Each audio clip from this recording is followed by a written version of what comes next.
ত্রিপুরার প্রয়াত মহারাজা বীর বিক্রম কিশোর মাণিক্য বাহাদুরের জন্মবার্ষিকী উপলক্ষে বুধবার আগরতলার জিরো পয়েন্টে শ্রদ্ধাঞ্জলি অনুষ্ঠানের আয়োজন করা হয়। অনুষ্ঠানের শুরুতেই মহারাজার প্রতিকৃতিতে পুষ্পমাল্য অর্পণ করে গভীর শ্রদ্ধা নিবেদন করেন রাজ্যের মুখ্যমন্ত্রী ডক্টর মানিক সাহা। শ্রদ্ধা নিবেদনের পর সাংবাদিকদের মুখোমুখি হয়ে মুখ্যমন্ত্রী ডক্টর মানিক সাহা মহারাজা বীর বিক্রম কিশোর মাণিক্য বাহাদুরের জীবন, আদর্শ, দূরদর্শী চিন্তা ভাবনা এবং ত্রিপুরার উন্নয়নে তার অবদানের কথা তুলে ধরেন। মুখ্যমন্ত্রী বলেন, মহারাজা বীর বিক্রম কিশোর মাণিক্য ছিলেন একজন দূরদর্শী ও প্রগতিশীল চিন্তার শাসক। তার সময়ে ত্রিপুরার শিক্ষা, সংস্কৃতি, যোগাযোগ ব্যবস্থা, নগর পরিকল্পনা ও বিভিন্ন উন্নয়নমূলক ক্ষেত্রে যে গুরুত্বপূর্ণ উদ্যোগ নেওয়া হয়েছিল তা আজও রাজ্যের ইতিহাসে বিশেষভাবে স্মরণীয়। মুখ্যমন্ত্রী আরও বলেন, আধুনিক ত্রিপুরার বিকাশের ক্ষেত্রে মহারাজার অবদান অত্যন্ত গুরুত্বপূর্ণ। তার চিন্তা ভাবনা ও উন্নয়নের পরিকল্পনা তৎকালীন সময়ের তুলনায় অনেকটাই অগ্রসর ছিল। রাজ্যের বর্তমান প্রজন্মের কাছে তার আদর্শ ও কর্মকাণ্ডকে তুলে ধরা এবং তার অবদানকে স্মরণ করা অত্যন্ত জরুরি। জিরো পয়েন্টে আয়োজিত এই শ্রদ্ধাঞ্জলি অনুষ্ঠানে মুখ্যমন্ত্রীর পাশাপাশি উপস্থিত ছিলেন আগরতলা পৌর নিগমের মেয়র দীপক মজুমদার, রাজ্য বিজেপি সভাপতি অভিষেক দেবরায়, ২০ নম্বর ওয়ার্ডের কর্পোরেটর রত্না দত্ত সহ পৌর নিগমের অন্যান্য জনপ্রতিনিধি, দলীয় নেতৃত্ব, কর্মী সমর্থক এবং বিশিষ্ট ব্যক্তিরা।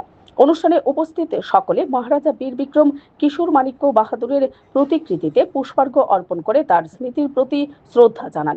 বক্তারা মহারাজার ঐতিহাসিক ভূমিকা, ত্রিপুরার উন্নয়নে তার অবদান এবং ভবিষ্যৎ প্রজন্মের কাছে তার আদর্শ পৌঁছে দেওয়ার গুরুত্বের কথা তুলে ধরেন।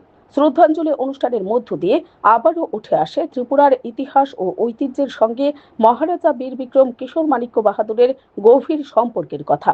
তার দূরদর্শী চিন্তা ও উন্নয়নমূলক কর্মকাণ্ড আজও ত্রিপুরাবাসীর কাছে অনুপ্রেরণার অন্যতম উৎস হিসেবে বিবেচিত হয়। Bureau report, BTV Tripura news.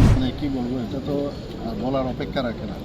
এটা তো উদ্দেশ্য প্রণোদিতভাবেই যাদের ইতিহাস সব মানুষ জানা উচিত, সেই ইতিহাস তারা ইচ্ছে করেই তারা জানতে দেয়নি। আপনারা দেখেছেন মাননীয় প্রধানমন্ত্রীজি বারবার বলছেন যে বিকাশ বি বিরাসত। আমাদের যারা যারা দেশের জন্য কাজ করেছেন তাদেরকে আমাদের মূল্যায়ন অবশ্যই করতে হবে। আর বিশেষ করে এই মাণিক্য ডাইনেস্টির যারা যারা কাজ করেছেন ত্রিপুরার জন্য তাদেরকে স্মরণ রাখা।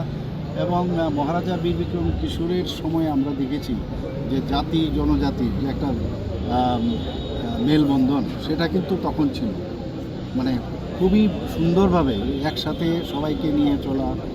এবং আমরা জানি যে মহারাজা বিদেশেও বহু জায়গায় গেছেন এবং ওনার যে আউটলুক, সেই আউটলুক এই দেশ বিদেশে যাওয়ার কারণে অনেক ওনার চিন্তা ভাবনা কিন্তু অনেক ব্রড ছিল, যে কারণে যতগুলো পুরনো যে আমাদের পৌরসভা, এর মধ্যে ওয়ান অফ দ্য ওল্ডেস্ট পৌরসভা কিন্তু এই আগরতলার মধ্যে প্রথম উনি স্থাপন করেন।